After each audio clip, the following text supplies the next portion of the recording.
Plus. Expenditure. The 245 plus. We're running now. So we're gonna get started. Today is February 4th. This is a special meeting of the operations committee. Um, Today is February 4th. It is 5:34. Committee members in attendance: Jennifer Perez, Maritza Esther Ramirez online, and in person, Joanne Burks Jennings. We also have Joseph Sokolovic, board member, Lamont Daniels. I'm up there twice. So you know. And Andre Whitson. Okay, I'll try to fix it. I don't know what I pushed. That's everybody else. We're gonna get started today. For committee members, I just need a motion to approve the minutes from January 22nd meeting. Is there a motion? So moved. I'll second it. All in favor, say aye. Aye. Any opposed? Any abstentions? All right. The next item is the fiscal year 26-27 budget workshop and discussion open to all board members with possible referral to the full board of a recommendation to propose 26-27 budget. Okay. Board members online, we're going to be using the packets that were given us last week. I believe it's been updated in the portal as well, but what we had last week in person. Going off of that. I will get started with. All right. Hey, good morning, good morning. Good afternoon, everyone. We are actually going to be just kind of going through some of the budget recommendations that was presented last week. And want to kind of look at this budget increase. One, if you refer back to slide, I think it's slide 44, and it talks a little bit about the $61 million. And so we want to kind of really kind of talk with the board about what makes up that $61 million and wanting to make sure that, you know, if it's something that you would like to pull off of this budget or keep all of this and just go directly for the $61 million, we can do that as well. And so I wanted Nestor to kind of give an overview of, you know, how we got to the $61 million and then how we reduced the $61 million down to the recommended $44 million that was part of the superintendent's increase for the budgets. Nestor, can you kind of walk us through that a little bit? And that's Will Medina and Albert Dunningham Grajales that joined the meeting. Good evening, everyone. There was a sheet that I attached that says principal school districts itemized items that make up increase in the FY 26.7 budget. The increase is $47.7 million. It said there what makes up that 47 million. Some of them are some assumptions that made this current year. One of the big ones being the use of internal service fund, surplus fund of 9.5 million. That's non-recurring. What it means is that those funds will be exhausted June 30th by the end of this fiscal year. So automatically you're carrying that shortfall or monetary need into next year. So you're starting next year with a $9.5 million shortfall. That's pretty much what that word means. Then we have some assumptions we made, which is extending the transportation step increase for union employees, Medicare, special education seed grant, which we cannot use. We found out we cannot use it, but part of the operating budget. Then we have electricity increase, utilities increases, you have building maintenance, educational spending, that's part of that. Software books, tuition, out of district tuition of student next year. We add them all up, you come up to, and you have the worker count increase on health insurance. Initially, when we presented the budget or we were drafting the budget, we were told that the health insurance will increase by 20% next year. That's on the district side. That 20% represents $12 million increase, which no one saw coming. But for clarification, we later got a better number, a final number from Siegel. Siegel is actually a company that does the calculation for health insurance for the state of Connecticut. So the numbers came down, the percentage came down from 20% to 14%. So 14% is what we factored as the final budget number. So we will go through it as we go through it. We're going to see how we got to those 61 million. On the next page, where it says add grant employees funded expenses absorbed by the operating budget. What that means, grant employees who are funded by grant will get a wage increase next year. They will get a wage increase next year. Their health insurance will go up next year equally.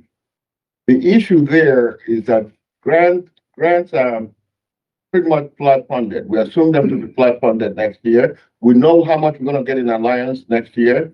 What we're receiving in Alliance this year is what we're going to receive in Alliance next year. Federal grants are pretty much flat funded. We assume it to be flat funded. So the increase in grants employees' health insurance and their wage increase totals 5.9 million. Somebody has to absorb those increases. But I mean, it's either you get paid from the grant or we shift it to the district operating budget. For it to be paid from the grant, it means you have to cut grant budget at 5.9 million. That means laying off teachers and other grant funded programs.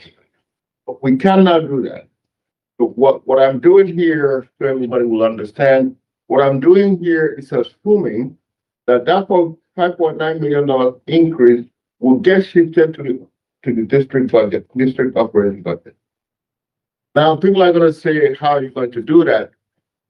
It's less way for me to explain it just to say those 5.9 will shift to the district operating budget. What it means ultimately, they're going to move expenses in grant. All of $5.9 million are moving to the operating budget. That's what it basically means. I hope it's a little intricate, but somebody has to pay for those increases. So we're going to transfer some expenses from grants to the operating budget to the total 5.9 million in order to be able to have enough money to pay grant employees health insurance and wage increases next year. Makes sense? I mean, a little intricate. Anybody has a question? I mean,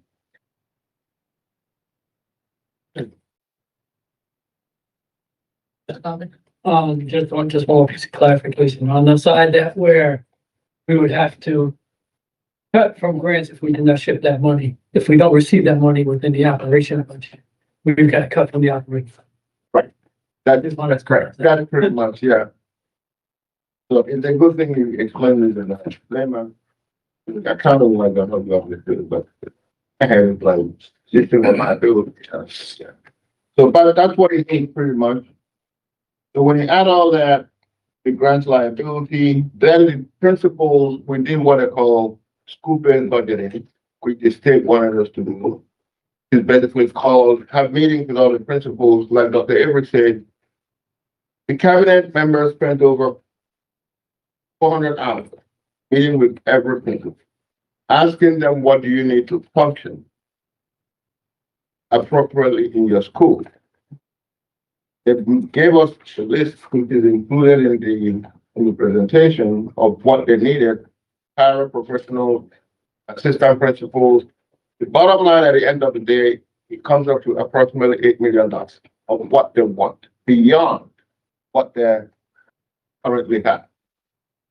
Have to reflect that and feel or satisfy the state as to what they've asked us to do. That's $8 million. If you add that $8 million to the grants health insurance increase and their wage increase, plus the $47 million we started with, we end up with $61.6 million gap or increase. I have to be careful. I'm not supposed to use certain words. Good job. Right? Increase, Increase. whatever that means. I'm not being funny, but I'm being real. Increase in expenditure beyond current year. It came out better though. So that's where we are. Then, $61 million is a lot of increase, and Dr. Avery, we sat down and went through some actual budget You got it, go. budget reduction or whatever you want to call it. I'm sorry. I'm having a hard time not using my normal language. I'll try. So on the big sheet that I gave everyone, some budget closing measures or increase Yeah. reduction measures we're taking. One of them is to say, listen, we cannot afford this $8 million that is present. So you need, you express what you need. Unfortunately, the district for now is not in a position to honor those requests. And we gotta decrease contracted services. There's a vendor we're not gonna use. We're gonna not use that service anymore. And try to manage it and do it in-house as much as we can to the best of our ability. That's $1.3 million savings or reduction in expenditure. Operational turnover, we did turn over 4.5 million this year. It did not work out well because we were asked to fill just about every position. So let's be real and practical. 1.5 attrition next year is somewhat more reasonable and attainable. Yeah, that's the best we can do. Then you recall the health insurance increase on the $61 million, we used 20%. When we get a better number of 14%, that 12 million we used in the $61 million will come down by 3.6 million. That's the savings you're seeing here. The same thing with grant employees health insurance. We used 20% of that $61 million. Get a better percentage, more accurate percentage. So that 3.3 million will be reduced by 30%, which is $1 million savings. That's the savings you're seeing here. Decrease the professional learning program that we're going to decrease and try to do it in-house next year. That's of the ability of the district. That will save $500,000. If you add all those up, come up with $15.9 million option in the $61 million increase. We're gonna get money from Nutrition Center for indirect cost reimbursement. The services we provide to them, staff, everything, IT, and all those things. That's about $600,000 in the health insurance number for retirees. The district is paying for Nutrition Center retirees' health insurance. By the end of the year, they will reimburse us about $1 billion that we fronted or paid on their behalf. That's the $4 million insurance reimbursement for nutrition you're seeing there. So the combination of the $1.6 million and the 15.9 gives you 17.5 million reduction expenses. If you take that 17.5 out of the 61 million that we started with, that's how you end up with the $44 million budget monetary need. Okay, I think I found a better word. Monetary needs next year. Additional monetary needs next year. So that's where we are. We need additional $44 million next year after the actions that have been taken that are listed here. And just to caution everyone, I sent the financial condition report, December financial condition report. Because of some of the assumptions we made this year, they didn't materialize. we have a $21 million. Have $21 million in internal service fund in return, based on the audit that just got completed June 30th. But the total money we're gonna need or use from this year is $20 million. Out of that, I sent a copy of the internal service fund reconciliation. The note, the internal service fund at the end of June, based on the audit, is $21.8 million.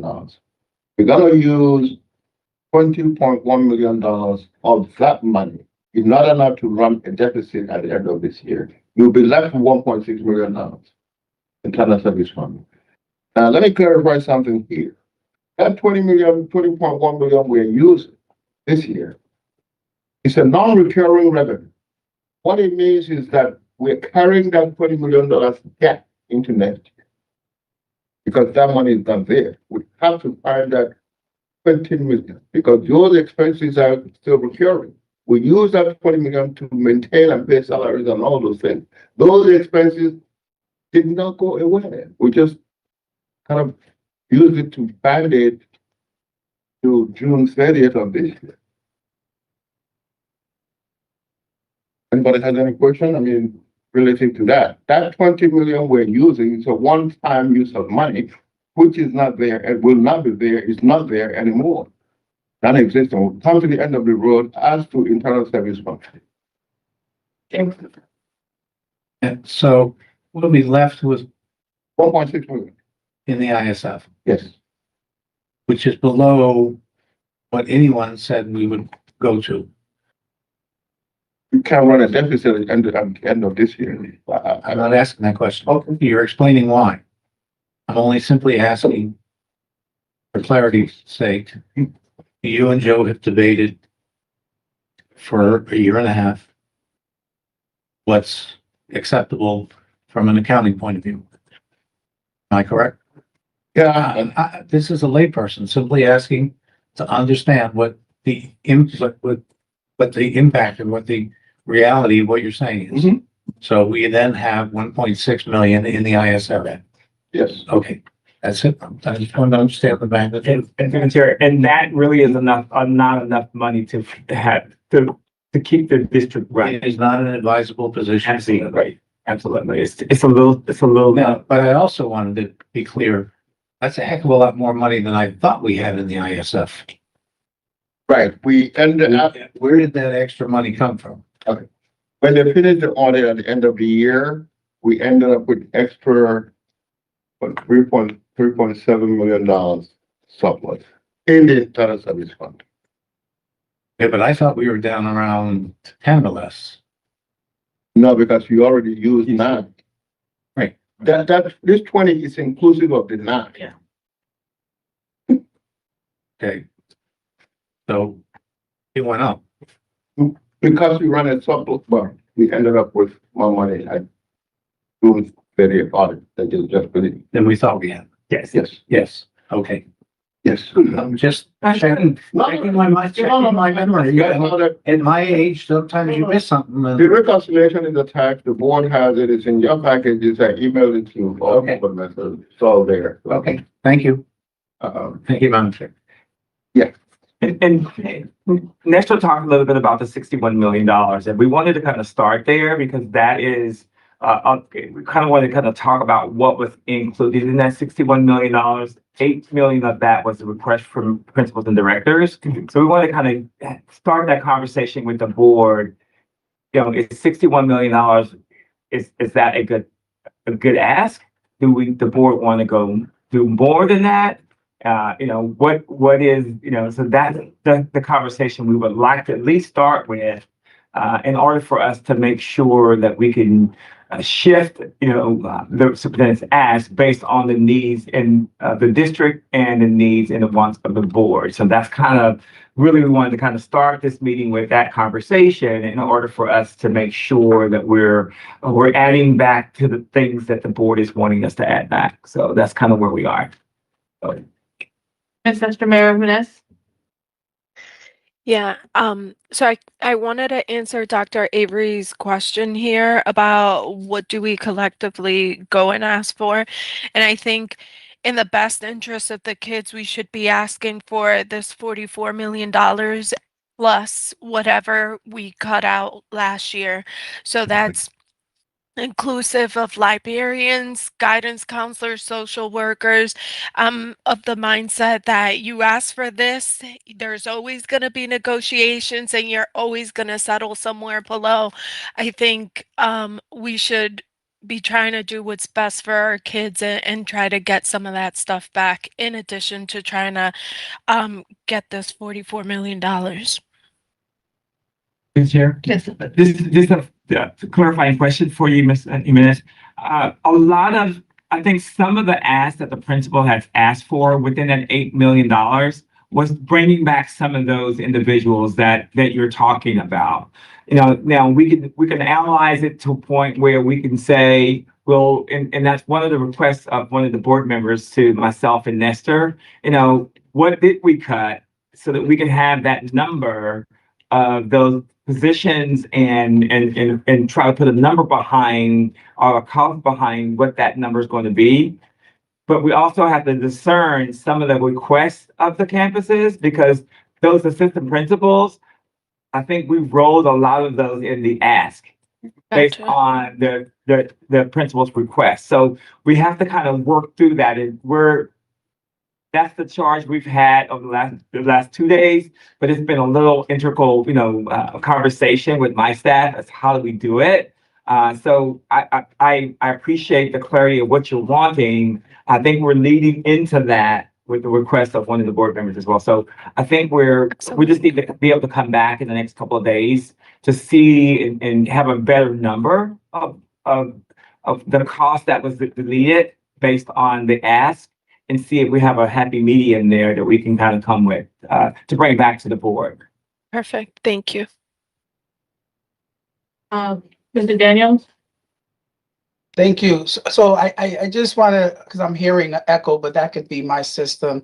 So Dr. Avery, I just wanted to make sure I'm hearing you correctly, that with the 8 million that you asked the campuses to do, just so I'm clear, you're saying that in the budget that you have presented, some of those line items or those requests might be reflected in the budget that you're proposing, or the different scenarios. Am I correct in that understanding?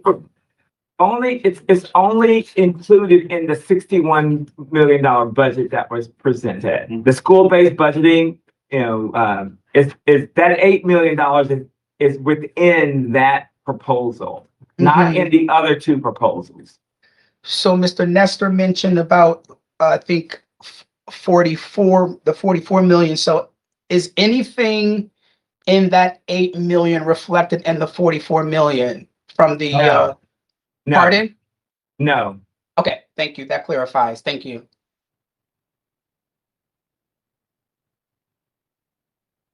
Favor? Yeah, just a simple question. I understood the other day, last week, and I understood again tonight, that page 26 of the packet we received last week Yes. was not included in the 44 million budget. But that is what you refer to here as the 8 million, Yes. correct? The 61 million, yeah. So these items are the 8 million Right. These items are the 8 million. on Correct. page 26. And yes. What page is that you're referencing? Page 26, Mr. Daniels. Thank you. There was on, in the packet we got last week. That was the $8 million more. Thank you. Thank you for letting me see it, the slide deck. Thank you. It was not included. Got it. Thank you, man. Mr. Chikalovis? Yeah, a couple of things. I do like Ms. Sherman at the point. Total value difference. Just for a little historical context for people who haven't been through custom as lawyer. From 2016 to 2020, there was 231 positions eliminated. Each one of those positions is still needed today. Talk about what our kids need and what our kids don't want. Our kids need what Granite got. Our kids need what Westport got. we should be shooting for the stars of what our kids need. We ask for every single thing that we need, not what we think the state is gonna give us, not what we think is an acceptable number that we could strike close to so we could feel good that we only got $2-3 million less than our ask. Because our kids need every single one of these. We are currently in a district without a single librarian. We brought back the kindergarten paraprofessionals, but on a part-time basis. We lost full-time kindergarten paraprofessionals that when the 47 were taken away, there was one for every 2 kindergarten classrooms. Districts around us, they got paraprofessionals in kindergarten and the first grade. Why do our kids deserve any less? Why would we accept that we shouldn't be asking for more than the bare minimum? I mean, we're below sustenance level now. Let's be real. Every day we operate at the level we are, no matter how good our staff is, our children's future is being robbed a little more and more. So my proposal would be to bring back at a minimum every single program and personnel that was excess position. Some of them are personnel because they're not existing positions that were filled. But all those positions, they need to come back. But this children deserve no less. You have to ask for $100 million and people look at us like we're crazy. So be it. Why are you gonna look at me like I'm crazy? Well, because I'm asking for the city and state of Connecticut to spend 27,000 per pupil like they do in Greenwich, like they do in Westport. That's not crazy. If money doesn't help outcomes, tell everybody else is not spending so darn much. I mean, we need to reach for the stars here. And I would just like to add a little bit of more clarity to what Nicole was saying about the internal service fund and the cost, $20 million and all that we're gonna need next year. Even if our staff members did not receive a single raise, even if the cost of power did not go up one single dollar, we would be $20 million in the hole. Sure. Okay. So that's excluding staff raises. It's compounded by staff raises, which they do deserve. God bless everybody serving our children, sticking it out when it's tough. But that's the magnitude. We're starting out $20 million in the hole. So when we sit down with our city council, we sit down with our state reps, if we give you $44 million, where are you gonna go? Where's it gonna go? You go fill the hole, right? If you give us $45 million, ask us for $1 million. Then we can tell you something. And that's all I got right now. I have one question. The nutrition calculations on the healthcare and the contribution back to the operating budget. For retirees. Was that recalculated at the 14% or was it recalculated at the 20%? For the retirees. Yeah, for the retiree, the health court. You said some health court. Well, Right, for the retirees. Generally, we front the money, whatever it is, that's what they're gonna reimburse us. Gonna give them the amount. it's gonna be $1 for $1. It's not gonna be. Right. So it's gonna be a wash. Thank you. Okay. Mr. Benahan? Thank you, Madam Chair. I have only a simple question. We can be all night talking about this, report, get this, get that. We can forget it. Want to know how long we're gonna be waiting for the state to give the money to Bridgeport Public School? How long we have to be waiting when they know having to do the job? You got the report, principal, each department. I don't know what else, what kind of, every time I see papers, it's like we add more numbers, and everything go up and going up. Because this is for the children. The state, they know what we want. The state know that our city is the more big one in the Connecticut. They know how many kids we have. They know everything. What else they want? Imagine if we ask us, the board member, get paid. So the amount is going to be more. And we're doing this free. We take our time to do this for Bridgeport Public School, for our students, for the parents, for staff. We work like a team, together. But sometimes we got to say enough is enough. You have to step in. And I know you amazing team and to support you, Dr. Avery, but the state have to understand what else they want. I know they give everything what they want. They have to understand if this is for the children. kids don't want to be suffering, so I don't know what else they want because, this is get stressed, they take our time, physical, spirit, everything. This is not easy, so I want to know what else they want. Madam Chair?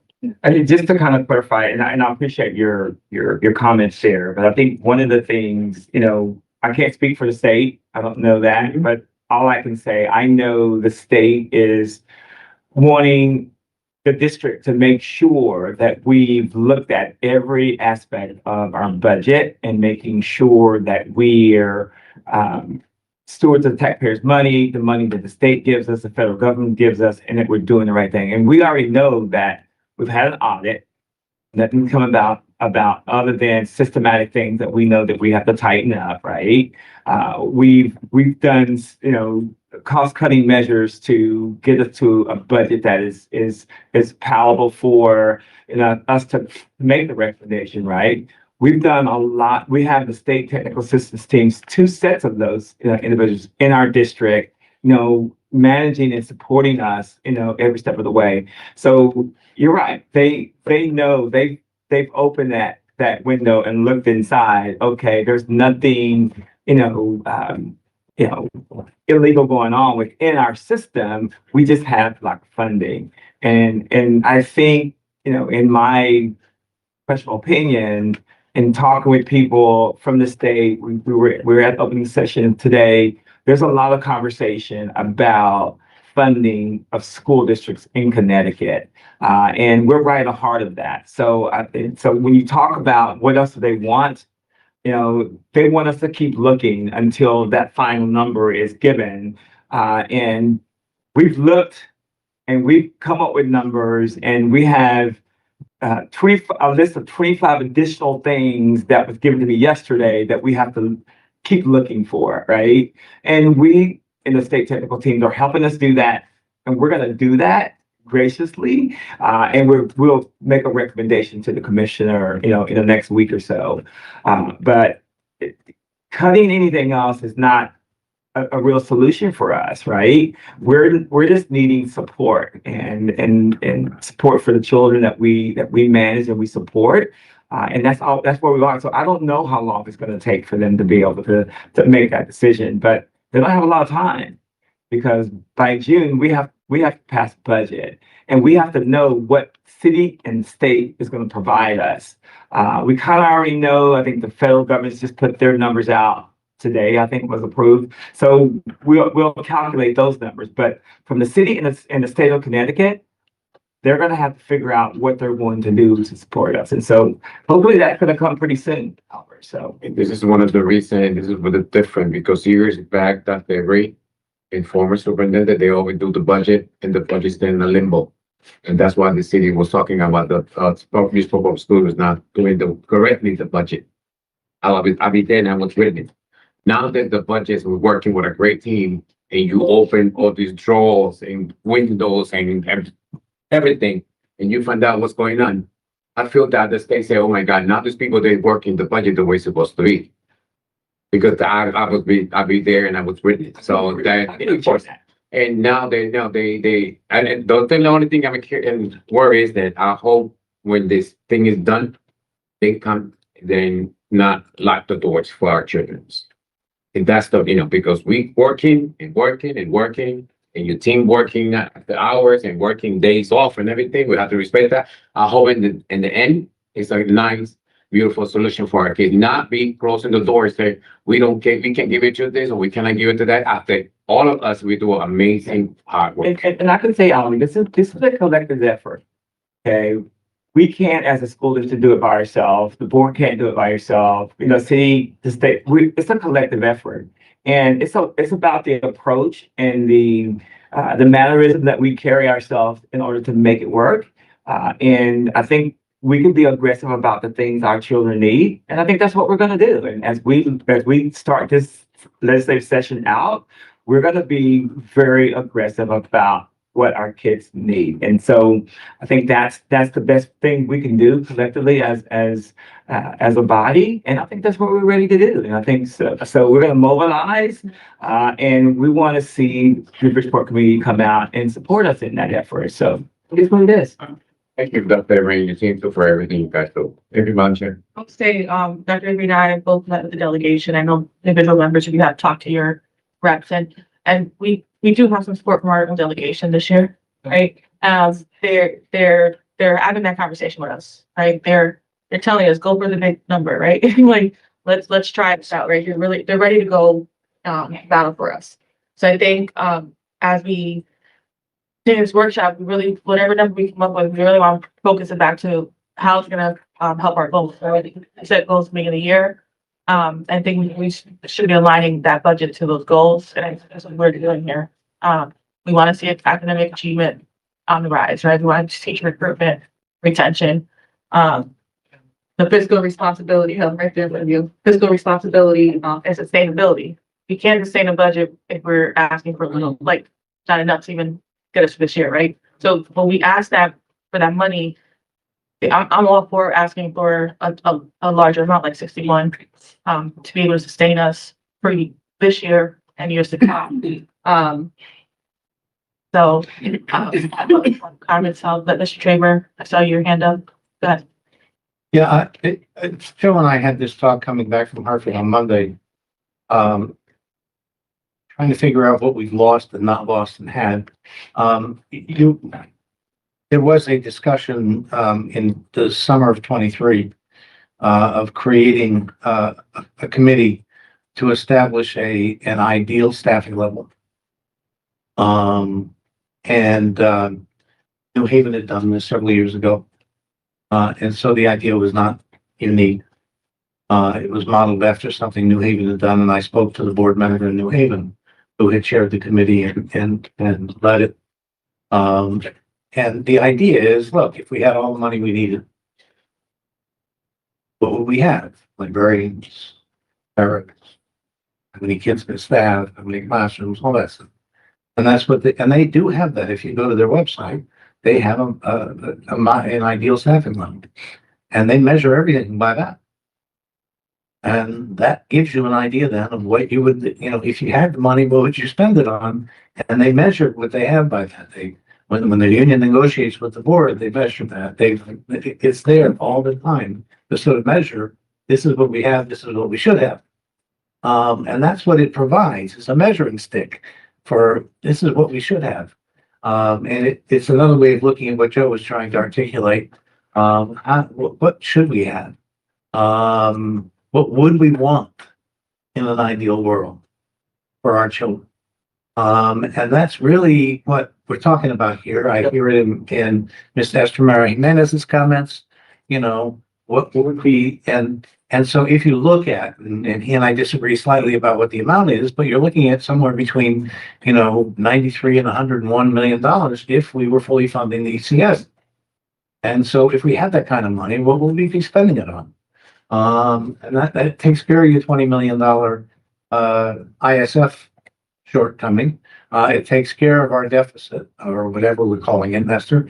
And it takes care of our, we meet that, and we have extra money to spend on other things that would enhance the learning for our students and get us down the path, not there, just down the path towards what other districts are offering. And the TAC team, the first TAC team 1, that came in here to help us, these were guys with experience as educators in Connecticut, in districts that had more money, in districts where they knew what good education looked like by their own admission.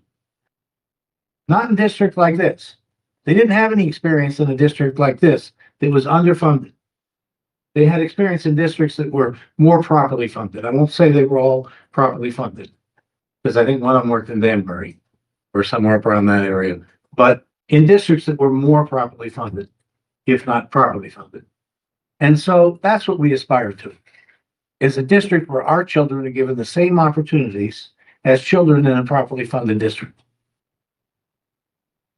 And so we want to be able to say that if we do our jobs right, and our children are given the same opportunities as the children in a properly funded district, our children will perform and thrive and shine just like a child in every other district. We know this. Our children are not, incapable of doing that. Our children are quite capable of doing that. We know this. We believe in them. We believe that if given the opportunity, and that's what we aspire to. So the question tonight, over the next week, I guess, I'm not quite sure the timeline here, but is what are we going to put in this budget to take a meaningful step towards getting there? Now, I don't believe we're going to get there in this one budget, but what steps are we going to take to move us in the right direction, and get there, and take a meaningful step? And we have, in these discussions, if they were to fully fund the ECS, we could take a heck of a step to get us in that, to get us there, to start down that path and giving our children the same opportunities as other children in the other districts. Thank you for that, Mr. Trevor. I think you make a very valuable point. And I think as we conducted that school-based budgeting process with the campus principal and the directors, I feel that is the first step towards making sure we're getting and providing those services to the children that we serve currently. I mean, it's not all the way there, but it's a really good effort. And I think that's one of the emphasis that the state provided us and wanted us to really take into consideration. Because if you're providing principals at the ground level, the things that they need, that they feel they need to thrive and do well within their walls, that gets you where you need to be. And then you have a little accountability to kind of help support and move that forward. So that $8 million ask is again, I think the right step in the right direction. Well, I know that most of them feel like they're bargaining against themselves. Expression used in labor negotiations, you're being asked to bargain against yourself. And it's what we're doing. Okay, well, how much can I ask for? How much can I do? What am I going to ask for that I think I might be able to get some of? Versus what do I really want? What do I really need? What am I, and it's like, and it's like, and they keep coming back and saying, well, do you really need this? Because we did have that conversation. It was back and forth. So it wasn't just, I'm gonna give you everything you want. And they make us go back and ask again, and they make us go back and ask again. And it's like, oh, Mother of God, please give us some more money and let us not have these discussions. Don't make us tighten the belt a little tighter. Don't make us justify it 3 times. Let us spend some money on our kids. Let us be a little lavish with our kids. Let us, overindulge our children. Because they've been underfed, underindulged for so long. But we have to somehow do things to justify, but take a look. Anyone that wants to look at it, look at the staffing chart for Bridgeport. Take a look at the one school where the state tells us how to staff it and fund it. Look at the classroom size in that school versus every other school in Bridgeport. 15 kids in a class. Oh my God. Wouldn't that be nice if the entire city was 15 kids in a class? But that's the one school where the state tells us what this class size should be. Why didn't the state tell us we should do that in every school in the Bridgeport and give us the money to do it? So There's some clarity I need to bring out here. People are under the misconception district money, not spending money wisely. There's this part of hidden cost that nobody knows or remembers. The MERF contribution rate, CMERF, which is the employer contribution rate for regular employees, this is towards their pension. In 2014, the employer, the district was supposed to contribute 13% of the employee salary towards the pension. The latest number that we have for next year is 21.93%. What it means, we're paying $8 million. This year we're going to pay about $8 million in employer contribution. Next year is going to be a little more. Basically, what it means is that if the rate did not go up, we will be paying 4.8 million. Now we're paying 8 million. So 3.2 million increase was the increase that the state pension board factored in that the employer has to contribute towards the employee. So people wonder, where did the money go? The state shifted the contribution to the city? An employer is supposed, And by the way, I don't mean State Department of Ed. no, I mean the state as a body is shifting that funding right. to the municipality. Yes, they claim that the pension fund was not actuarially sound. Well, that is a problem in the state. That's why So they're affording that. to catch up, for it to be actuarially sound, the employee has to increase their contribution, the employer has to increase their contribution. But the bottom line is that of the money you're getting from wherever you're getting from the city or from the state, 3.2 of that. That's been paid. Well, and Is that increase that you have no control just to put all that in context, we all understand that the reason the state is building up its surplus is to pay off state irresponsibility with regard to handling its pension fund for so many decades that it's now trying to catch up on payments that it hadn't been making to the state employee pension funds. Right. And that's what it's doing. It's now being responsible with regard to that stuff.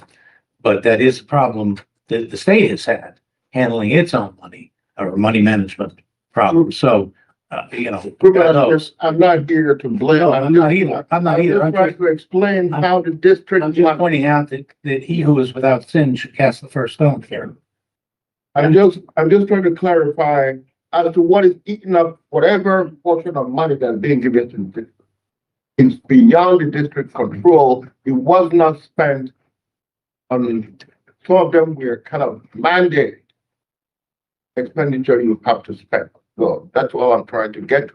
Yeah. 3.2 million of whatever increase you've been giving over the years, every year, it's a 3.2 million of that is attributable to something the district does not have control over due to increase in employer contribution.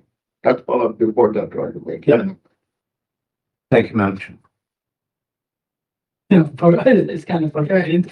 It just brings me to something the governor said today in his address about record-breaking returns on the investment, when he was calling out how well how the pension investments were going, and that there's record returns and investments and how we're doing so very well as a district and as a state in our investments.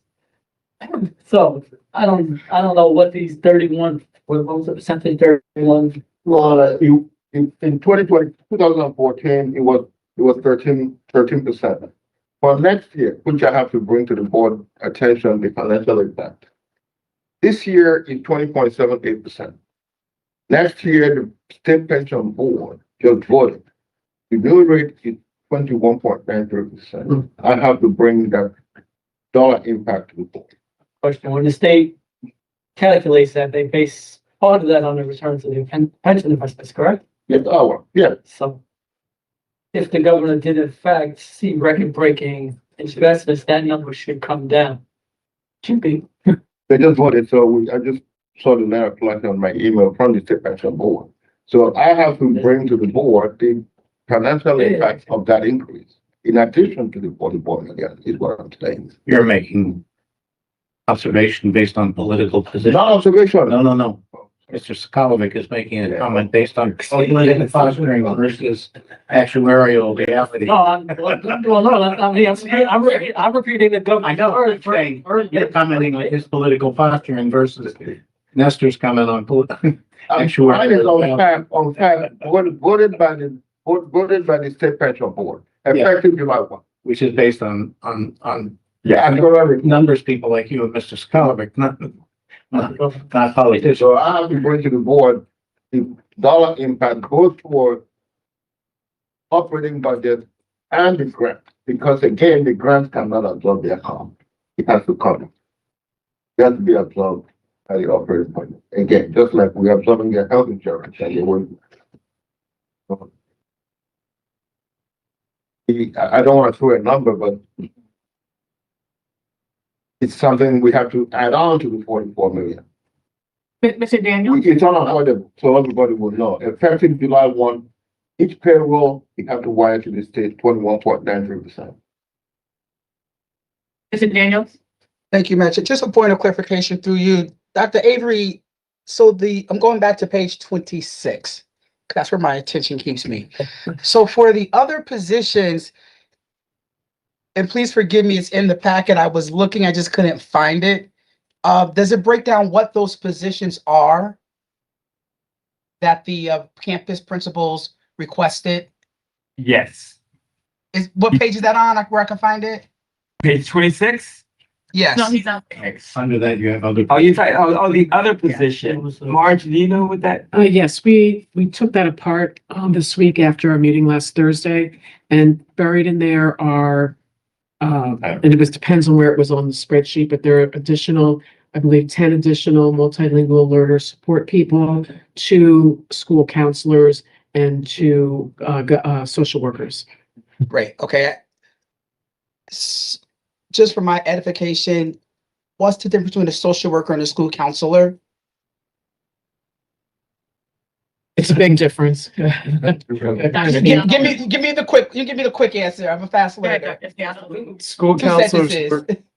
school counselors work with students on general academic needs and support in school, and social workers work more with families and Got things it. like that. And there's also special education. Thank you. A different type of certification as well. The school counselors? Yes, social workers. So Thank with you. this, I guess my question is with the school-based budget, where do we fit in librarians? They were not on the ask list unless they came, they were not on the ask list.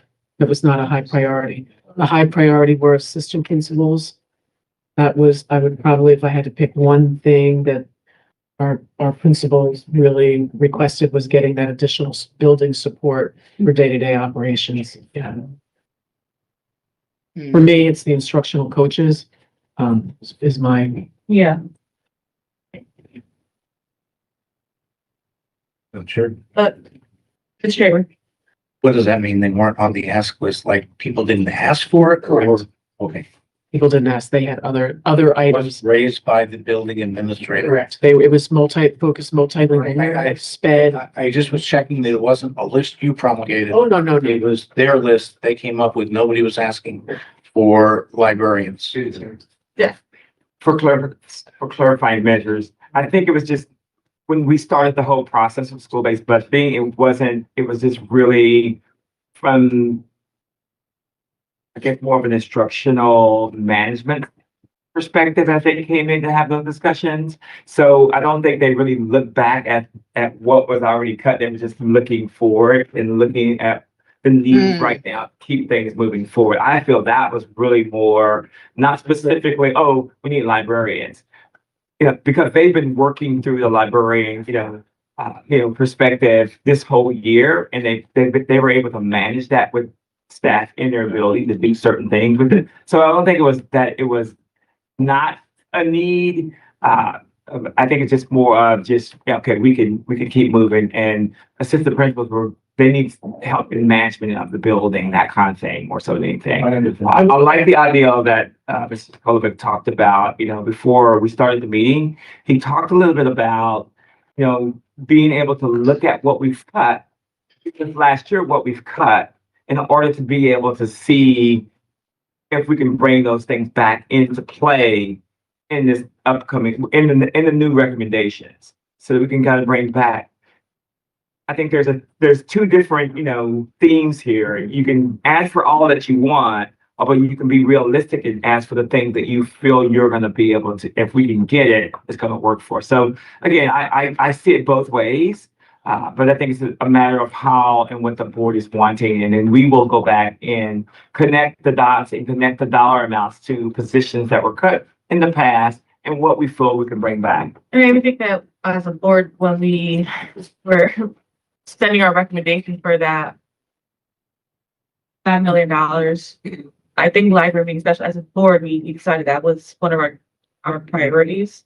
I think that's something we can also like look back at and see, and whether it's at all our schools, or we start with, high schools, right? To, I would say all schools, but like if we had a compromise somewhere, I think that's a good idea to look back at what we lost, and also like what we wanted to say with almost everything, I guess, but the priority items. Just to clarify what the Madam Chair said, you guys did give us a recommendation for that $5 million that we're supposed to be getting from the state, correct? And a lot of the things that you guys put on that list were deducted from the whole budget, right? So I think we can bring that $5 million ask back to play as well as we look at what the principals, and I think we'll be able to join forces on those two recommendations to be able to, up the ante on our ask for the state as well. So I think looking back, I forgot about that ask.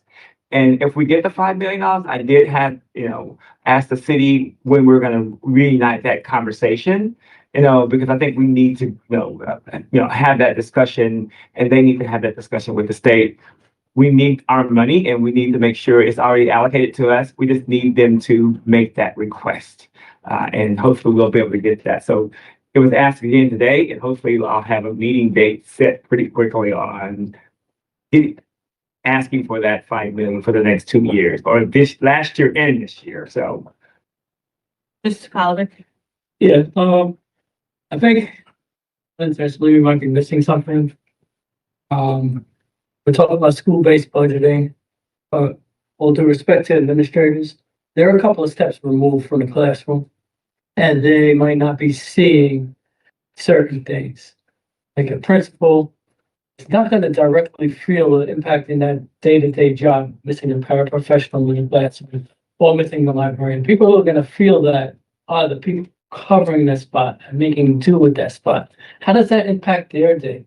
The teacher or however that librarian is being covered, the librarian time is being covered by probably the teacher who was supposed to be having a prep period, or some other way or mechanism that's impacting that teacher's day and that staff member's day, that they can't put the focus where it needs to be on that.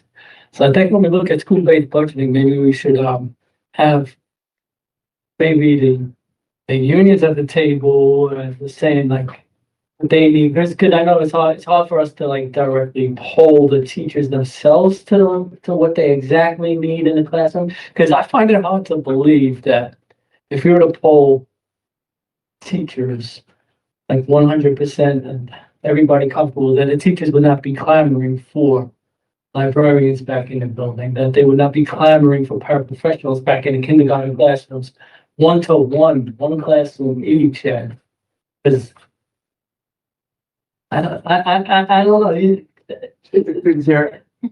As a former principal, I think differently than that, because in my building, I know what my teachers are wanting. I was in those classrooms enough to understand exactly how and what impact they have. So as a principal, my job was to advocate for teachers based on what my professional, opinion about how I'm going to really enhance academic in the building, enhance behavior in the building. That's the most important role of the principal. I knew it was gonna come up. So But it's like saying I'm not a racist, but, and the next words aren't gonna fall well, but they're definitely words that can be said. Maybe they can be said more tactfully somehow, but and find a couple of words and then your strong administration in buildings, they solicit input from teachers all the time. And I think that is just a daily occurrence of how you, because that building is a representation of the leadership at that building. And so you have to be, when you see principals do that, it makes magic in a building. So I think that's really the hopes of how we're wanting to make sure as we move through this whole trying time, they will add value to everybody in that building and what everybody is supposed to do and impact kids' academic growth. So Again, just reiterating, I contended towards the administration. This is the impact in the class, well, because I know, and for example, in case you got the two guidance counselors, my son is just graduated. Caseload for his guidance counselor. Me being a board member, my son going off to college and trying to follow. Has to fight for time with his guidance counselor to get properly serviced because the caseload is so big, not because the guidance counselor is bad and missing stuff, but because they just don't have the capacity to service all our children. And that's something that the guidance counselor will see. And that's something that kid will see, but it's not something that necessarily might show up in a number somewhere that somebody could catch. Again, Favor? Yeah, I actually tend to agree more with Dr. Avery on that one, Joe. There are clearly administrators who are slacking, but for the most part, if they're doing their job right, they're aware of what's going on in the classroom. But and they're aware in the right way. So they should know that. But I think that, and they're aware, for instance, there's nobody that wants an extra option for prep time than an administrator. Scheduling prep time is a pain in the neck. And so if you have libraries with librarians, then that makes scheduling prep time a lot easier. So that's to the administrators, that makes their job easier. So it is something they're interested in. It's not something they're not interested in. But I think that looking at this, when you look at the 5 million, we already spent a part of that 5 million. So yes, we rehired the kindergarten paras. So, It didn't come up with 5 million. pardon? I know, I'm saying Oh, so you're saying to pull, that there is money out of that 5 million to be spent elsewhere. Yeah. Is my point. So, because we found another way to rehire the kindergarten paras. So there is money in that 5 million. I don't remember the exact cost of the kindergarten paras, but it was a couple million, I thought. So that couple of million can be used somewhere else is what I just wanted to remind everybody as we look at this. Because we found another way to pay for that. And so I just want to make that point. There are other things too that I want to mention. The one that comes to my mind, because I hear about it a lot, is that we haven't raised the amount of money given to art teachers for art supplies in 15 years or more. So they complain about that constantly. I see a smile over there. She knows what I'm talking about. They've been, like the ECS formula, frozen for too long on what they can buy for their art classes. Every year, that's a renewable. They have to do that every year. And so if their cost has been fixed, like the ECS formula for too long, that means less and less that they can buy for their students every year. And so that's a fixed cost. There may be other things like that for other classes, like science classes or other things where we've frozen the cost. And so there may be another area like that we haven't thought about that we can increase. That's true, Madam Chair. Just for clarity, next year, in the 44 million budget gap, it includes the increase of money we give to teachers in the operating budget from 20 to 25 per student. So it does, we increase it for next year budget, in the next year budget. What money? The money you're talking giving to teachers. You're talking about the per student contribution per class. That's not the same money. For art supplies. For art, It's you're talking about a contractual requirement. This is not contract. We increase, we do teachers allocation per student from $20 to $25. I'm right? Yeah. Okay, there is a contractual obligation to give every teacher a certain amount of money per student every year. Right. That's not what I'm talking about. I'm talking about the money that you're required to give our teachers to buy supplies every year. That's a different amount of money. And there may be other money that I'm unaware of right now for other teachers doing other classes. Right. And I'll give you another example that I remember from years ago that I bet hasn't been changed. There is a room at Central where broken instruments go to die. Because we don't have any longer a budget for repairing those broken instruments. Because we used to have somebody who fixed instruments and that position died 15 years ago or more. I just wanted to, Good. I just wanted to add in that eight, but to your, we're doing $2 per student for the art supplies reimbursement. Is that an increase? No, that's what that's flat. But to look, when you look at that 8 million, think of it as urgent. This is, because I think when I know our principals know what's going on in their schools. They know what their teachers need. And they came from a place, we increased our allocation model to begin with, but then they were adding on, what is that basic need that you have? So to your point, you're absolutely right. Things like our magnet schools have interventionists. Our other schools do not.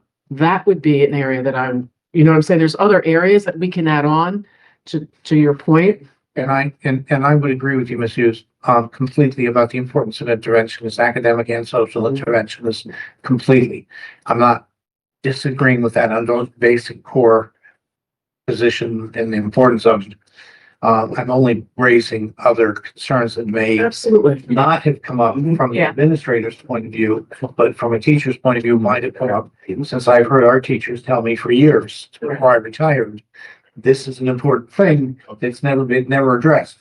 It's just one of those things that, you know, I've had my ear bent many times about the importance of that issue. And it is one of those things that, you know, one of the time honored traditions of contract negotiations is increasing the coaching pay that never gets dealt with, so I just know those are things that come up, and that was one that just hasn't come up. So it's an example of what Mr. Sokolovic was talking about that wouldn't come up necessarily from an administrator's point of view, but it might come up if you had been or heard from teachers in a particular, survey. That's it. And if we could use, I'm blanking here, think aloud, whatever our program is. Our survey program. Thought exchange. Thought exchange. That was close. If you did a thought exchange, with people, you might get some interesting ideas there, and that would be a way to reach out. But it's not here. We have a budget to decide. I get it. And you've done you followed the suggestions that came to you. So thank you. I also, I know Mr. Regina had a question. He just stepped out, but anybody else have a question? Comment? Go ahead, Scott. Yeah, for the instructional coaches, are we talking math, literacy? Math and literacy. Yeah. Ideally, we'd like to have some for multilingual learners as How well. much did we have before we access this? It would have various levels. I know. Do you remember how many we have? These, like 10 and 10 and 10 weeks Any ELA and math. 10 for the district. of the district. Yeah. And We were higher, much We're higher. talking about, what Well, about, back in the day, Back in the day. we had 30 years ago with that. we started with one in Asbury building, we Yeah. had math and ELA both in. 2.5.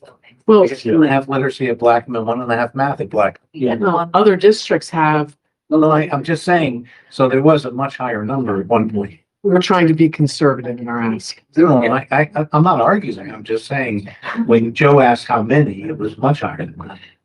Yeah, and just hearing that word conservative is on trying to redirect us. Right now, in our ask, we gotta be liberal, and after we get the budget, definitely, that's when we gotta be conservative. Right. No problem doing that. I have to know what we got. That's Um, correct. So we got, so 10 and 10 was the latest cycle, and then there's the 231 positions. We have literacy and math coaches embedded in that. We knocked down little by little and go over the years, so we got. So 10, so that is, so that 10, those 20 positions are baked into the 8. So anything else for those 2 years was actually pulled out. But I just wanted to get wrap my head around. Dina, Just want to thank thank you, Madam Chair, sorry. I just want to thank all our board members that are here present. Notice that we're all here and I appreciate everyone that's here with us. I don't want to have my Jesus moment today, that way you guys know, some of you know what that means. When are we gonna, as a board, Madam Chair or Superintendent, Dr. Avery, when are we gonna have a board meeting to dissect this as a board? Because this is actually a committee meeting, and I just wanted to ask that question first. if the committee votes it, the full board's coming Monday. Okay, thank you. I opened it up to the full board to have that conversation now, so you know, prepare your own numbers, each get Okay. open, get it ready. This is great. Let's go to page 20. The transportation, you guys know I'm always into the transportation a lot, so I'm just gonna touch there. And I want to see where we got these numbers from because they're not mapping for me, so I wanted to point that out today if it was a chair. So on that page, I see that 2025, it says 28.6. And then the following year, 2026, this year we see is 30. And then we see that ask or request for 32.7. Am I reading that all correct? Yeah, let me clarify. If you remember, Yeah. And, right? Oh, No. good. well, good, I didn't have it right here, but go ahead. 2025 is actual, there's 4% cost of living increase. 25 is audited number, then it's actual. So you got 2 years of increase, 4%, 3.75% on the 28, plus increase in routes for special ed students if there's need, that could to be 100%. So those numbers, again, I'm just 28 is actual. 28 actual, I can see that forecast. 27 is actually 2 years behind, but let's not forget. 26 is 31 million. Forecast for 26, end of the year is 31 million. So there's cost of living increase 3.75, what we try to hit. Plus other private special ed. So that's how you get to pretty much 1.2 or 1.3 million, $1.7 million increase.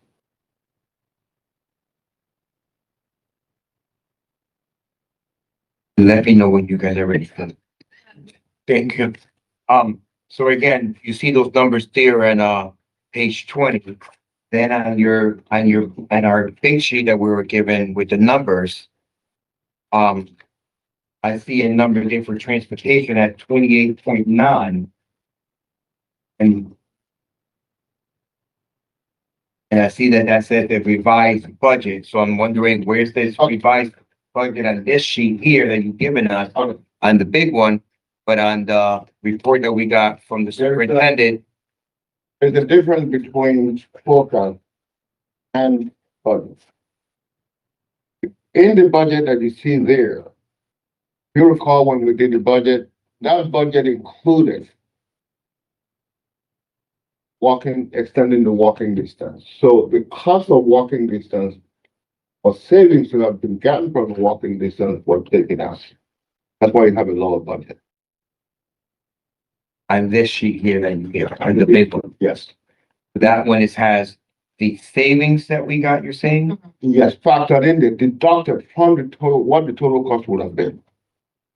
And we're saying that The forecast gives you the true cost. or sorry, with all due respect, if forecast can be the true cost, because that's what's actual. So a forecast is what we're looking at projected at the end of the school year, we're gonna be doing, I understand word, believe me. So I just want to make sure you understand that I understand. I'm just trying to see the number. So from that, we're saying the forecast that we might be ending up, we're gonna be asking for transportation 32.7. And I know Dr. Avery, your statement before through the board, we were gonna ask them to give us a 0.5. We were gonna ask for a deduction, we're gonna try to work with them. And that's in the numbers as well. That's only about $163,000 savings. Okay. So, and I'm not sure where I should put that, but it's, and again, we haven't even finalized that yet because it's one of those, the agreements where we have to pay the transportation, invoices monthly on time in order to get that savings. Mhm. So that's not even in play yet. So, because we had to finalize that agreement, but that's a forecast of the savings, only $163,000, which is money, but it's anything is a great savings. So, If I may, I'm gonna stay at that big sheet if you would. Because I know I've just been bounced around. I feel like back in Puerto Rico playing my 5-cent pinball machine. So on the, Sorry, let him clarify, he's just for clarifying. clarity, the 165,000 potential savings is not factored into next year budget. I can be factoring things based on he said, she said. I'm sorry. that was clear with what Dr. Avery said. Okay. We're not even talking about that right now. That hasn't even been. I just want everybody to be clear. Oh, absolutely. Not Dr. Avery said. just like Dr. Avery said. Tell him we know, we hope. So again, I go back to the pinball. The revised budget for 2026 on your sheet. I know you pulled me to the side and tried to draw reference to it. What number? No, I'm just giving reference for it. I'm right in the first page. Mhm. It's the revised budget Mhm. for 2026. Yep. We talked about that 294, and like I said, you pulled me to the side to just talk about that real quick, because there's been a lot of questions. I know you explained it to my colleague, Mr. Sokolovic, and all that stuff, so he's 10 steps ahead of me. But I'm just want to talk about the ISF fund when it comes to this number that you spoke to me. Mhm. And this is telling me for 2026, according to what you showed me, you taught me that that 10,000 that's in the red parentheses, 10 million. that 10 million, sorry, yes. Good. That is from the ISF. 9.5 of that is what the board had already adopted. 9.5 out of that 10 was already what the board adopted. But if I'm right, a little earlier in the discussion today, you were talking about some number of 21 million. Okay, that's in the monthly financial condition report. Okay. Do you have a copy of the town service fund reconciliation? I think it's in our, It's in your pack. Which one? This one? no, in the portal. Oh, I brought it in our board. I'll give you it. I have made copies. If you recall, the last financial condition report we did, we used the 9.5 million, and we still had a deficit of 8 point something million. Right?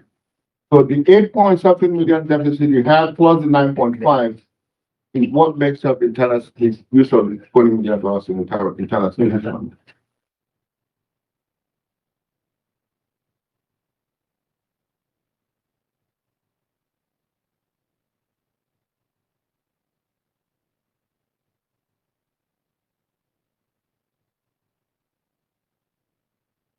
Yeah, this is all from the ISF. That's the reconciliation for ISF, June 30th. That's the balance of the internal service fund, $21.8 million now. Take away $20 million now. The deficit would have ran this year, but that $20 million is inclusive of using the. When you're saying that we're running on a deficit this year Yes, 20 million. of 20 million. Yes, but 20 million of that, 9.5 of that, 9.5 of what the board had adopted is part of that 20 million. Is it for you? If you didn't adopt that 9.5, would have run a $20 million deficit this year. But if you apply the 9.5 plus the 8 million that we declared additional $8 million in gap, which was attributable to the $2.5 million sped savings, which didn't materialize this year. 1.7 million of 20 teachers being laid off, which we counted in this year budget, which didn't materialize because we were required to hire pretty much fill every position. Then you're gonna have to add seed grant, which we found out we cannot use. Yeah, we did this a few months ago. Oh, I have it right in front of me. There's no Okay, doubt about well, that. I'm I can gonna- read it for him. It's two No, no, no, point six. you don't have to. But I'm just saying, we already did this, so. Yeah, but that's what we were talking. What do we, cause we're gonna focus on.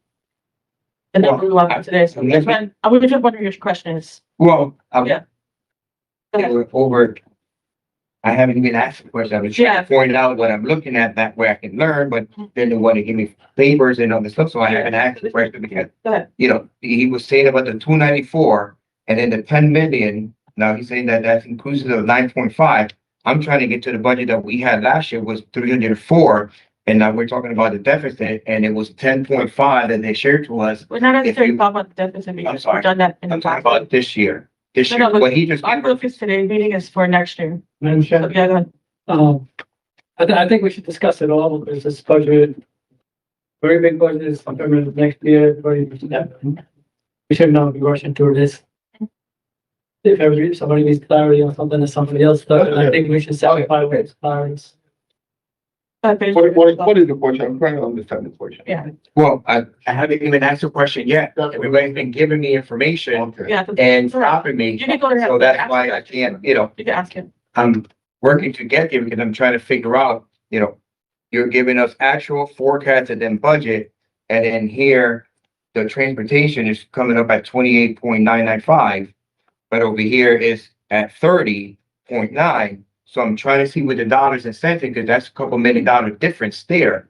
And I'm trying to compare, and then when I know that we had a $304 million budget, then I get a graph, with all due respect to everybody, that I sent an email to Dr. Avery, yourself, and those that are in charge of grants. You know, I get a graph that's telling me that we have $331 million, you know, that we have access to. That's where all my numbers are coming from. I am losing my mind as a pinball machine that I gave reference. So we have a $294 million budget you're stating in this document here that you're showing us. And you showed us, sorry, today. And then you said that the 10,376,482, that is from the ISF fund that is being used, that is inclusive of the 9.5 that I'm trying to figure out. Where's that 945 that you're referring to? We budgeted 9.5 as an incoming revenue. That's why you're seeing it as a negative. You're applying it as a credit towards the expense account in order to lower the budget. It's the same consistency the district had used last year. If you see it, basically using the internal service fund as a credit to lower the expense. If you look in the year, you see the 21.6 million, that's the use of internal service fund. That's how it was applied.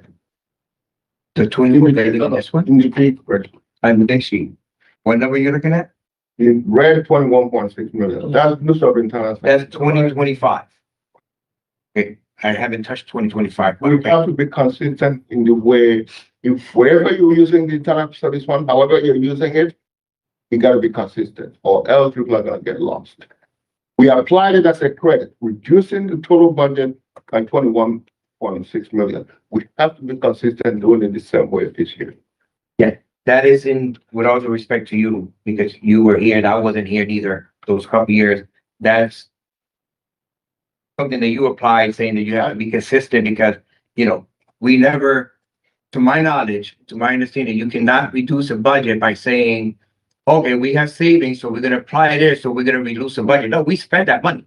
It's spending there. How you apply that, we paid for it, is through their internal saving. I can understand that, but we never reduce. I've never heard that word, that we reduce our budget because we use. And I know that you're trying to say that's how you write it down, but that's not, that can't be factual because we spent the money. So we didn't reduce our budget. Our budget was 304, and that's what we have. You're reflecting here 294. Yeah. And I want to tell you, this city council is going to be trying to bite at every dollar and every cent to justify. and I've been fighting with them for over 7 years.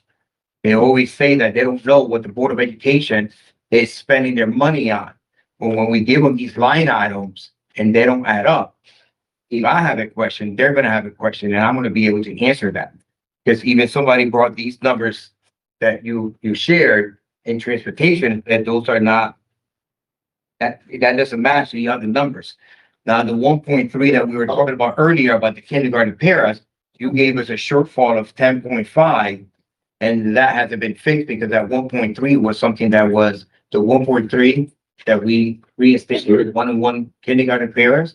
That was something that Dr. Avery, the superintendent, came and said, we found money that we were able to save wherever it was, and we have that. So we're asking to use those funds to cover those paras, but then you guys continuously brought to us, and I still have the copy, and it's still in our website, that we have a shortcoming of this year at 10.579. That is inclusive of the 1.3 that we already revealed to you guys that that can't be, that's a false statement. And that's not true because that was not the way it was presented to the board. Am I correct that 1.3 should not be included in this October 31st document that you guys shared with us? Moving next, okay. I don't want to get into that 1.3. The 1.3. Okay, that's the only question I just had. The 1.3, basically, the expense was moved from a grant to the operating budget in a nutshell. So why are we showing it here as a negative? That means we're short. That's my, Yes, you are. If you moved it from the grant with no funding, the operating budget is it up. the grant had no funding? If you shift the liability from a grant, transferring the expense from a grant does not relieve you of the obligation if you use the money again. So I think I understand what you're saying. So those 1.3 that you guys understand it was part of a grant. It wasn't a grant. It was, yeah, part of a grant. That's what it was part of a grant. And you guys decided to take it out of that grant and put it on the operation costs to cause the negative. But when it was presented to us, it was presented that not that the case. But I'll move on for right now. So my recommendation through the chair, would be definitely not to ask for the 44 million. In my opinion, we should be asking for the stars. If the teachers want $8 million to say to the state, to say to everybody, this is what we need to run our building, just to run it. Forget about to run it at a high level, just to run it. We should be implementing those $8 million right back into that number. I wouldn't waver from asking for what our kids deserve, especially when we know, like Nuko said, these are monies that we were expected from before, and we got to carry this over year after year. So we're going to be running. I know you don't want to use that word because I know I hate that word too. We're going to be always running and saying, okay, we continue to need more and more in the high numbers. So, I am not for that, but I know we're going to talk about it again, and I'm just gonna, I did have one ask, and I sent an email already. Yeah, was asked. Yes, like to say earlier, the graph, let's go to it. The graph on page.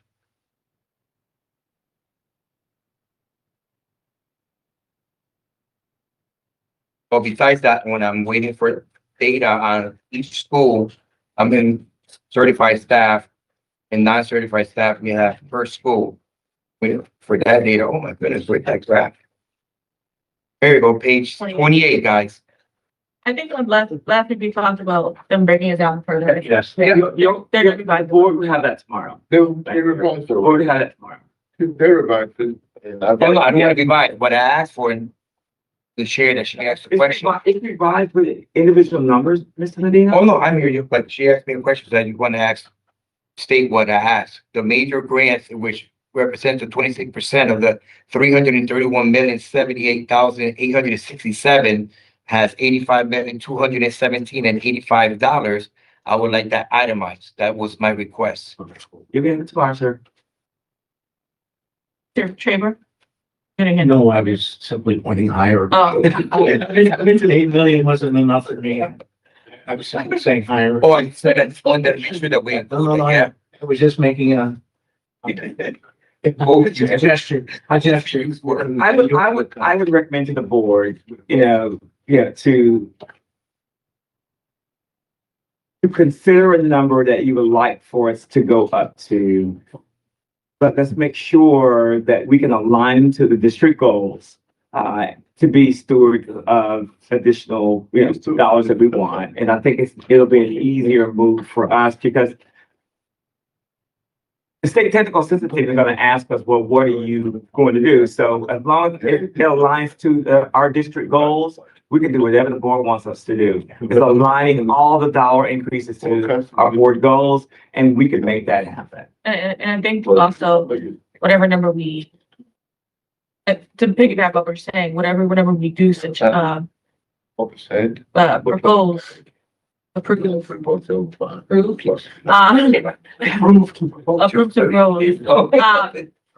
Like aligning with the goals, but also, we as a board need to really tell that story. Like, it's not, we just want $100 million because Greenwich has it, right? We need to know exactly what those are going for. So exactly what you're saying is, we need this because we need paraprofessionals. We need this because we need library maintenance specialists. We need this because transportation is high, so just call it. Yes, would like to that point. And there's a basic final note on, I don't know if we got any other questions, but maybe some clarification on that. The ISF is going to be a moving target throughout the year. Because ISF is deemed to, you're going to have a different, because the quarterly just came out for which just now. That number that you'll see, December, you'll see the money, that's the money that has been spent as of December. And the balance left is not necessarily what the balance is going to be at the end of the year because the projected ending, so those numbers are always going to be in flux. That's one, and circling back to last point. New state technical assistance team, if they are going to say that we should not be asking for so much money, I would like to see them say publicly, we were promised a transparent process, and we're not seeing these conversations that are happening between you and the team. I mean, because if they could justify, if they can come out and justify and say, our district does not deserve 100 million, whatever the number might be, to bring back all the positions we lost, I would like them to justify why our students don't deserve this. Why we should not be asking for this. And if they can't justify it on camera, they shouldn't be trying to justify it behind the scenes. They should be alongside us with asking the city and the state for more fundings that we need and come out, because if y'all recall, have you ever advocated that the state needs more money? And they said yes. So I would like to see if they will follow through on that, because it is obvious as the nose on everybody's face that this district needs more money to function. Before I go to Ms. Estrella Jimenez, I also want to make a note that the budget that's proposed doesn't even have contingency in it. So if there is something that comes up, God forbid a lawsuit, whatever, we don't even have that in the budget to pay for that. That's right. So that's another reason, we need to kind of ask up a little bit, because we need to Cushion. you need a cushion. There's things that have to be. That cost when it goes up, we need to Absolutely. push that whole swap. So I do want to make you all aware of that as well, because I had that talk with Commissioner Nicole today. We don't have that in the budget right now. And so I'll leave it at that. Mr. Mayor Menace? Yeah, I agree with everything you guys are saying. But I did have some specific questions about the budget request. And I kind of asked this a few meetings ago about the insurance, and it's just not sitting very well with me that our insurance is expected to go up by 20 or 14%. But when I'm sitting in these CABE trainings, they're saying, hey, if you go and get the state insurance policy, you should see, a 30% reduction if you have wellness programs, and we're not seeing that. So I guess my question to you guys is, have we compared the self-insured insurance policies versus the state's policies? And if so, are we still expected to save? Through Madam Chair, we, with the city, in conjunction with the city, we had already agreed that, yes, let me give you the history. When we were self-insured, the district was self-insured about 8 years ago. Was getting a little expensive. We went to the state partnership program. To be very honest with you, we saved almost $8 million each year. It was a very good move. The plan from most employees is a very rich plan. Most employees don't want to give it up because it covers just about everything. But it's gotten so expensive now. So we call Siegel. Siegel is an actuarial company that does the actuarial calculation. Said this state health insurance is getting very expensive. Review and do comparison. If we go back to our self-insurance, in summary, between the city, we are going in as a group. Oh, and that's how you get a better rate. Between the city and the board and the district, the difference was almost net $700,000 savings a year. Now, it's not worth 700,000 aggravating every employee, and let's be honest. For the union to switch, you have to give up something that will cost you more than 700,000. It's got to recover. Gotcha. Yeah. So we already applauded, Siegel already did actual report sampling. That's kind of stuck, if you want to put it that way. We are also having a meeting tomorrow with the city to really look at the insurance thing again, to try to see if there's any other additional options that we can take collectively as, municipality and district to offset this cost, because we have employees in the district that will be their weekly, monthly checks will not even cover the cost of insurance.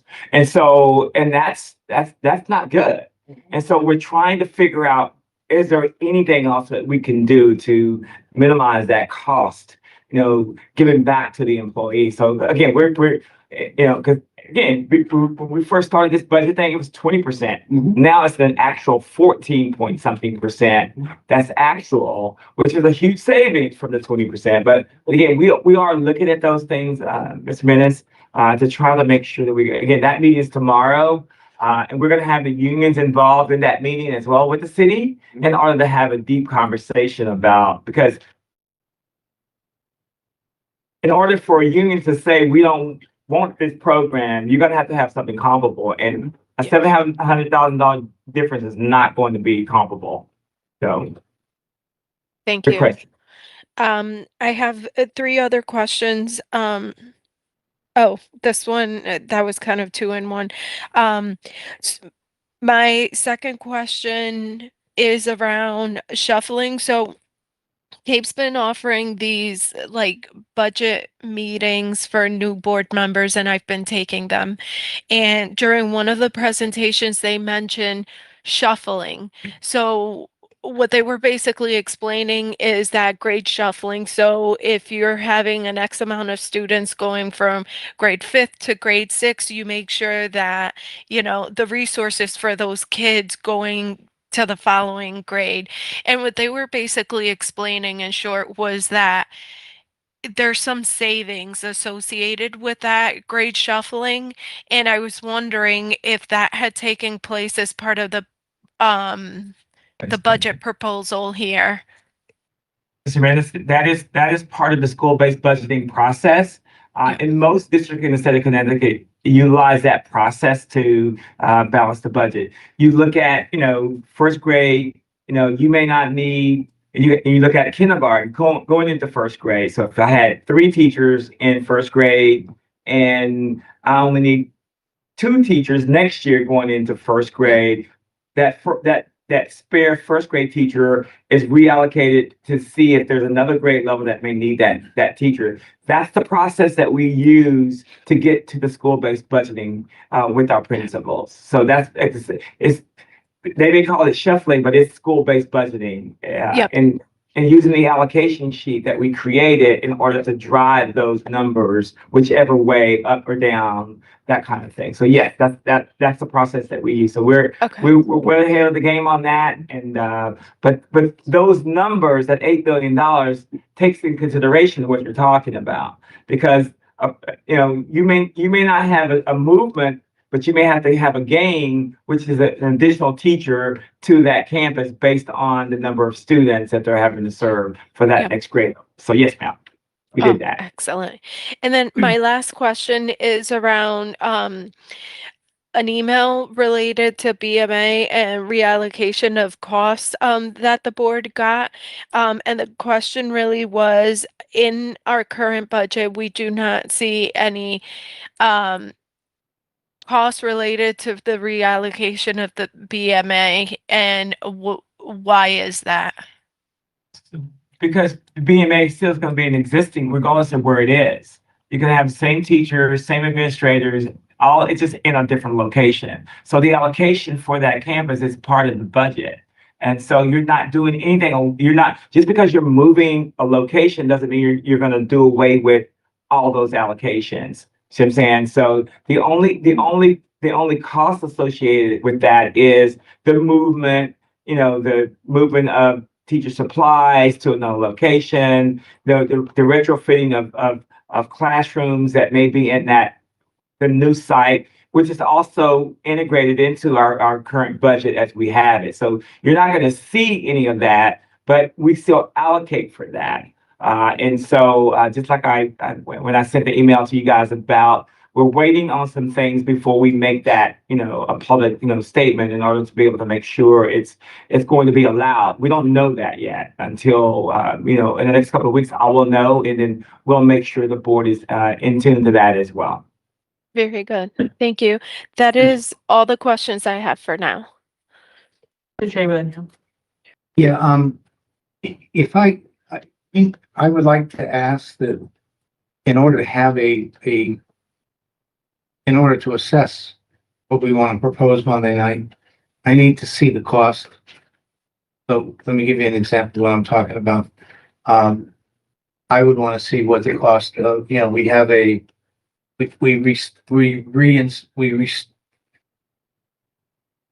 put kindergarten paras back, non-bargaining unit kindergarten paras back in half the classes. I'd like to know what the cost of putting a kindergarten para back in every class would be. Oh, if I may, the 2-to-1 kindergarten para that the board reinstated is part of next year superintendent recommended budget. In other words, to where that eliminated. I understand. He wants to increase it to 1. I'd like to know what it would cost us to fully restore. 1.3 million.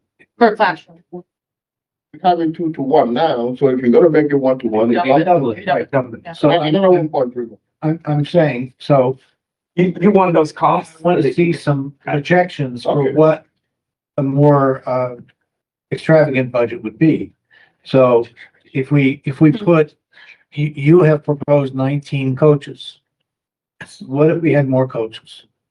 What would it cost if we had, I don't know what that would be, but We had That's 30. easy. In 2014, we had 30. Say that again, I'm sorry. In 2014, we had 30 literacy coaches. right. So if we had, I don't know what the formula would be. So you've got a number there. But if we had a literacy coach, a full-time literacy coach in every school of a certain size, and in smaller schools, maybe it was a part-time coach being shared by 2 schools. I don't know what the formula would be, but if we were doing something like that, or if we had one in every school and 2 in every big school. I mean, like I said, we used to have 2.5 at Blackham. And we had 1.5 math coaches at Blackham. Yeah. So, Literacy. Yep, numeracy, yep. Okay, math, we call it. Okay, all right. You gotta be clear, Rob, so numeracy coach math. Okay. You know, reading, writing, and arithmetic. There you go. That's it. Get the 3 R's, PJ. Numeracy, that's what it is. But so what would those costs be? If we did the increase in arts, I don't know if there's others that people are throwing, what would the cost of that be? To do that, so that we can make a decision, okay, that's too extravagant in this budget, that is doable, let's put that in there. So that then we are justifying what we're asking for. It was cut in 2014 and 2016. Because it was what you're talking about. It is, that was when the first financial crisis occurred. Okay. So, But we need it. We I can mean, do it. that's something that, I mean, that's a big loss for our students. When we lost the literacy and numeracy coaches, we lost all kinds of things, tutoring, after school help. They did a lot. Teachers. they would come, they would come in and do sample lessons in the class. They would come in and help new teachers learn how to teach certain subject matter. They were all kinds of things. Professional learning. Data dive, all kinds of. Professional, on Wednesday, on the half days, they would teach, they would show. Yeah, there were all kinds of things they did. So you're asking for, I'm asking this so to put a price tag on different things. can So we, that when can we we be discuss it- specific though, like on what you want, if we have it for Monday, let's get, like, so you said, one pair per classroom, per kindergarten classroom. Yes, I would, on particular, I'm mentioning one pair per kindergarten. I'm mentioning, literacy and numeracy coaches, sorry, PJ. Increase in literacy. I just can't get math coach out of my head. So, and I thought they were language arts coaches back then myself. But, but I don't think, and people may have other things like that, but if then we have an idea of what the cost is. So as we're discussing them, and we can say, oh, okay, that's how much it would cost. Yeah, let's put that one in there. So we do that. This is, Be a fun activity. Thank you, Madam Chair. It's like, oh, wait, Mr. Yeah. Carafa, Madam Chair, I just want to make a point. Yeah. Before, just because I'm talking, I'm interrupting you, I apologize. No, you- But- No, I really do. But you remind me, part of that would be IT. Yes. I Just a know way to say that. that we have trimmed back, and part of that would be Facilities. custodial services, where I know we've made cuts too. So, George? I think that stuff are things that I know we've cut. So thank you, PJ, but you're speaking, reminded me, those are two areas we've cut that we don't talk about. So just, thank you. Now I apologize for interrupting, but go ahead. So I know Mr. Medina has been talking a lot about transportation, so I went back to pull up the transportation rates, I'm not, Nestor, I'm not gonna give you a bunch, but what I do want to do is just get your mind to understand, I think we overlook some of this sometimes. 25-26, it's $470.16 a day for one bus. One bus. That equates to $85,098.96. In 26-27, it's now going up almost $18, $17.63, which a regular bus is going up to $487.79 a day, which brings us to $88,289.99. When you're looking at busing and the busing costs are going up, that's just a regular bus. That's not a lift bus. That's not a van. That's not bus monitors. I mean, Will, you know all of this stuff. The reality is that with us tiering and doing things with busing, those costs are only escalating. And when we need more buses, when special ed kids need more services, and obviously we don't just want to talk about special education. It could be you know, we get new kids in and we have to bring more buses because we need more stops. The reality is that's a lot of money for transportation for one bus for 1 year. That's not including sports. That's not including trips. That's not including any midday or late runs. So you have to understand when you look at transportation, when Esther's giving you a number, I'm just throwing that out there so you can kind of grab it. When people say, oh, just get a bus, it's not $88,000 later. It's not that easy to say, we're going to throw that in to get a bus. Understanding the needs of transportation and what we have to do. I'm just making it clear to you that it is expensive for a district to be able to not only have a bus, but be able to do charter schools, parochial schools, VOTEC schools, whatever it is. When you're looking at busing, it adds up. And homeless students Homeless students, from Stanford, Yep. from all over. right? Mr. Carver? Yeah, okay. I got some questions based on basically everybody else who just spoke again, maybe big questions. Mrs. Romero asked about the health plan. You guys said you got a meeting tomorrow. Mhm. We're looking at this in the silo. This is something that, another thing the governor mentioned, that the more people who join, the less it is. But also, more people who depart makes it more expensive for everybody who remains. Can we look at some shared purchasing agreements with other large districts to drive down the price for all of us? Even as a negotiating tool to use with the state plan, because these rates are not, it's not 14% for everybody. 14% is Bridgeport's rate. Okay, am I missing something? Go ahead and finish. No. I don't want to keep going down the road if it's a bad road. I'll bring this to light. Fairfield County rate for Anthem or state partnership is more expensive than other people in the valley. We asked them why. They were, we are more prone to it.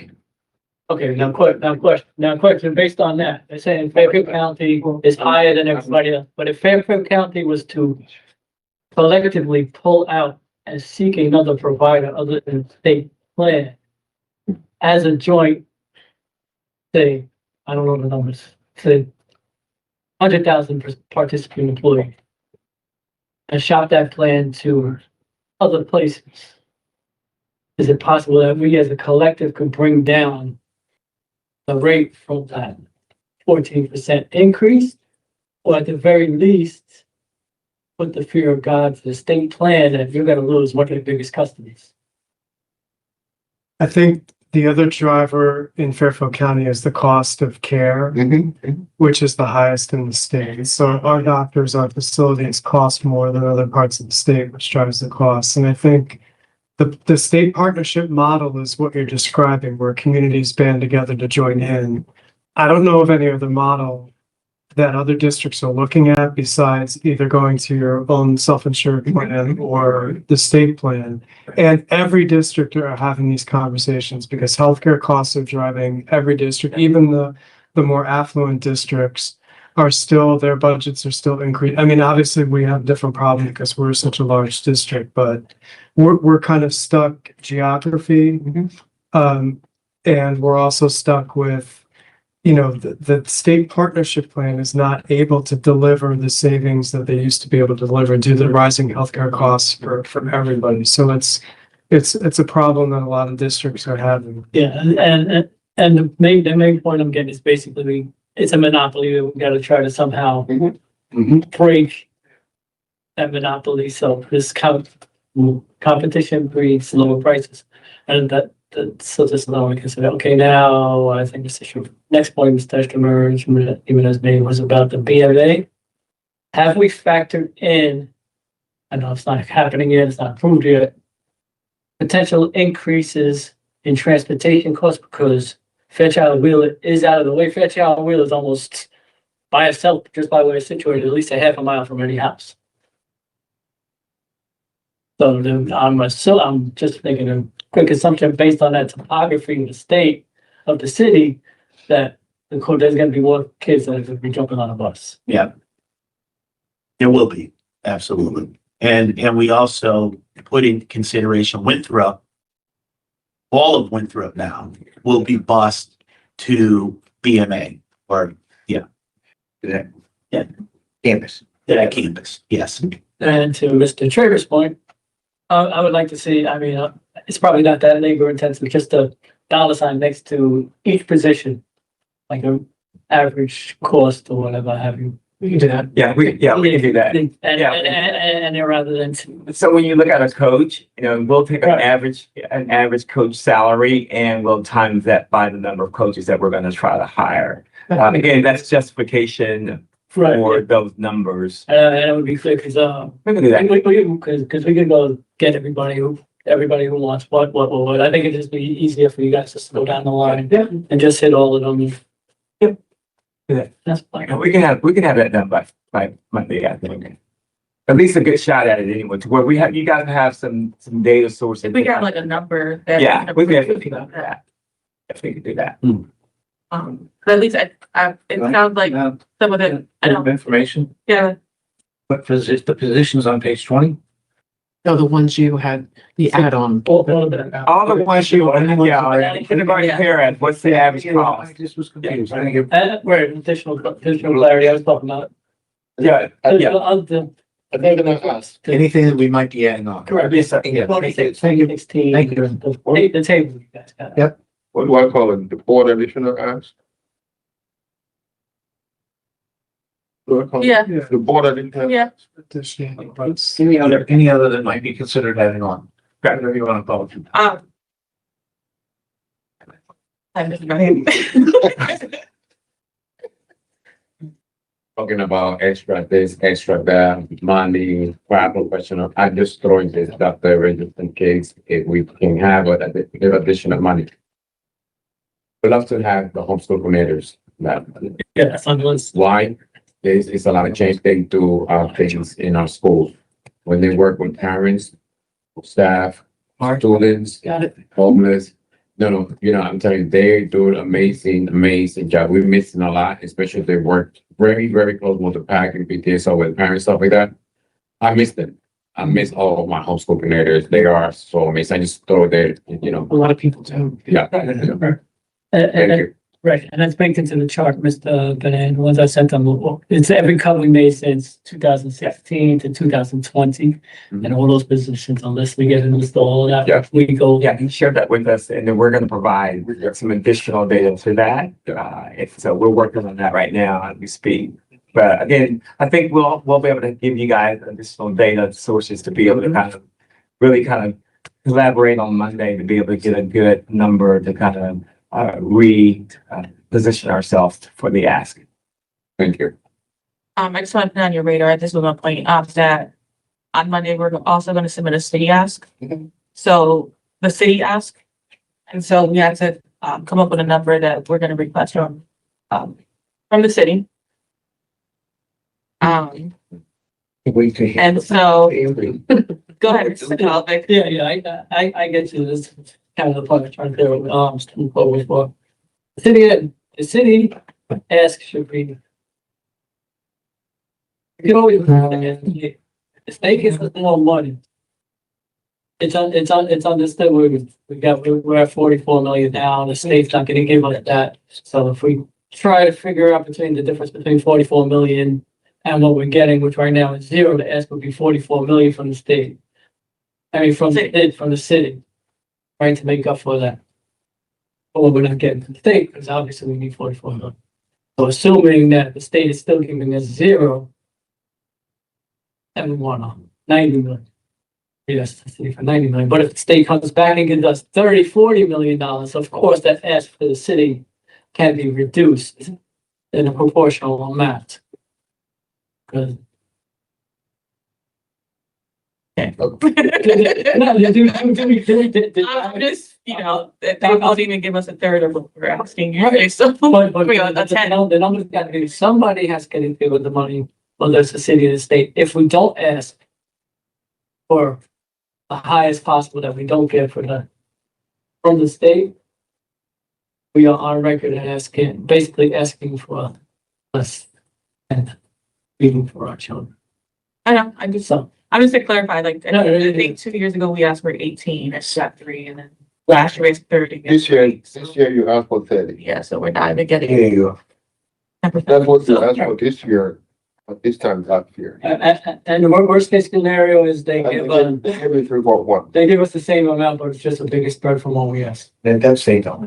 Yeah, It might be because we don't. Well- ask. we'll Sure. come up with that number on Monday. Yeah, we got 2 minutes here. I have to enter it in munis before they close their books or budget request, the city of saying. Yeah. So Monday, I'm gonna need the number. for Yeah, it. so they're gonna give us a 2-day extension. Oh, you have to enter. Saturday, this Saturday, so they're gonna give us 2. But they're giving me extension. Monday, Monday, yeah. Monday, isn't it?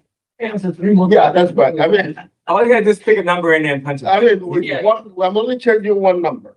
That's it. The number you asked. You're the number you asked. Yeah. That's it. Again, He's gonna raise his hand and you're gonna sit there with your phone. give him a number. And the motion, go. Yep, exactly. That's what I just said. He'll have Patricia do it from home, and so, you text a number and you can punch a button, so. Well, we figured that. Pretty good. Like, great conversation, guys.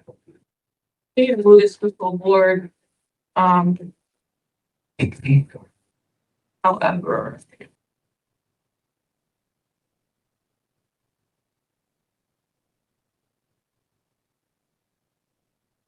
We can move it as like, with the recommendations of the board. Or just. I don't think you need to move anything. You already presented, you're the chair, you got to. I guess what I'm- Present. Hear that, guys. I think that's fine. It is it's an action. Yeah, that's on like big motion. So it'll be, we'll discuss this further on Monday.